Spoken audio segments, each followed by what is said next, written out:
Jumpa kembali dengan saya, Kuria CGP Angkatan 6 dari Provinsi Banten. Salam guru penggerak dan tetap semangat. Pada video kali ini saya akan memaparkan tentang koneksi antar materi, kesimpulan dan refleksi pemikiran Ki Hajar Dewantara. Sebelum mempelajari konsep pemikiran Ki Hajar Dewantara, dalam melakukan pembelajaran di kelas, saya meyakini dan percaya bahwa niat para siswa datang ke sekolah adalah untuk mempelajari ilmu pengetahuan.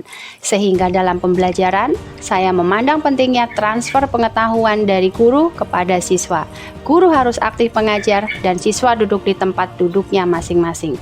Selain itu, dalam pembelajaran, saya lebih sering menggunakan metode atau strategi yang bagus menurut saya, tetapi tidak pernah memperhatikan kebutuhan siswa atau pembelajaran seperti apa yang mereka inginkan. Saya tidak pernah membuat kesepakatan bersama saat mengawali pelaksanaan pembelajaran, dan ketika mereka tidak mengerjakan tugas-tugas, saya sering memberikan hukuman kepada siswa. Dalam proses pembelajaran, saya juga menginginkan siswa harus tertib, duduk yang rapi, diam, pandangan terpusat kepada guru, dengan harapan siswa mudah memahami materi-materi yang saya sampaikan.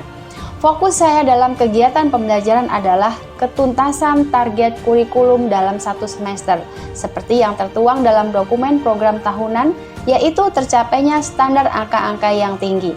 Hasil akhir dalam pembelajaran, anak mampu mengerjakan ujian dan tugas dengan benar.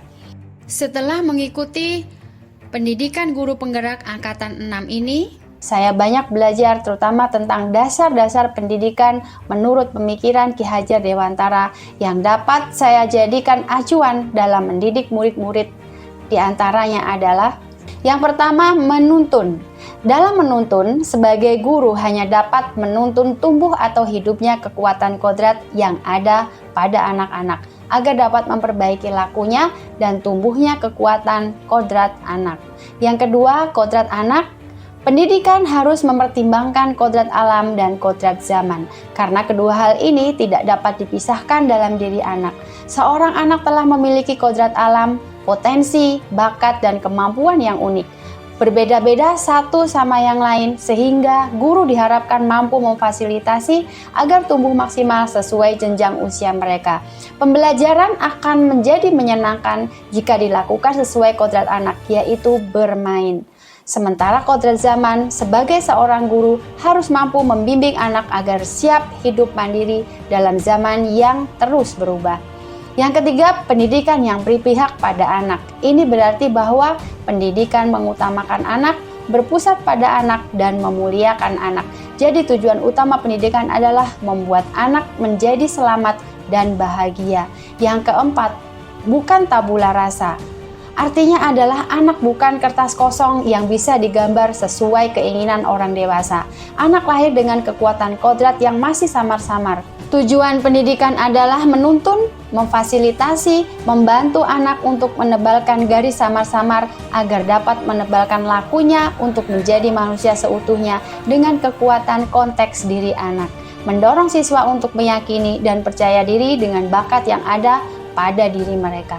Kemudian hal yang berubah dari pemikiran atau perilaku saya setelah mempelajari modul ini adalah perubahan dalam pola pikir saya terhadap siswa dan pembelajaran. Saya memiliki keyakinan bahwa setiap siswa memiliki mimpi dan cita-cita dalam benak setiap anak saat mendatangi sekolah, dan mereka punya inisiatif belajar meski tidak disuruh guru. Pembelajaran dilaksanakan bukan dengan tuntutan kepada anak, tetapi dengan memberikan kebebasan kepada anak untuk belajar sesuai kebutuhannya sehingga tercipta kemerdekaan belajar. Setelah mempelajari konsep-konsep dan dasar-dasar pendidikan dari Ki Hajar Dewantara, timbul pertanyaan dalam diri saya, apa yang bisa segera saya terapkan agar kelas saya mencerminkan pemikiran Ki Hajar Dewantara? Melalui pendidikan guru penggerak ini, saya akan banyak belajar tentang berbagai teknik pembelajaran yang sesuai filosofi pendidikan KHD, baik melalui LMS, instruktur, fasilitator, guru pendamping maupun rekan-rekan CGP lainnya. Sebagai pendidik, saya harus bisa menjadi tauladan, bersikap dan penampilan yang baik, mampu memberikan semangat serta memberi dorongan dalam menanamkan pendidikan karakter yang meliputi kedisiplinan dan kerjasama, tolong-menolong dalam setiap kegiatan yang ada di sekolah. Menumbuh kembangkan pendidikan karakter peserta didik dengan membiasakan seperti mengawali aktivitas pembelajaran dengan berdoa, saling menghargai pendapat ketika berdiskusi, memberikan kata-kata positif untuk teman-teman sebangku atau sekelas, memberikan pujian, menyampaikan permohonan maaf. Dalam pembelajaran, saya akan lebih banyak memposisikan diri sebagai fasilitator yang mengarahkan anak mengembangkan potensi dirinya dengan memberikan berbagai sumber belajar dan cara belajar yang beragam. Siswa juga akan lebih sering diajak berkomunikasi tentang keinginannya dalam pembelajaran, hambatan yang ditemui, dan mendiskusikan cara mengatasi hambatan tersebut. Demikian kesimpulan dan refleksi saya mengenai pemikiran-pemikiran Ki Hajar Dewantara pada modul 1.1. Terima kasih atas perhatiannya. Salam bahagia dan tetap semangat.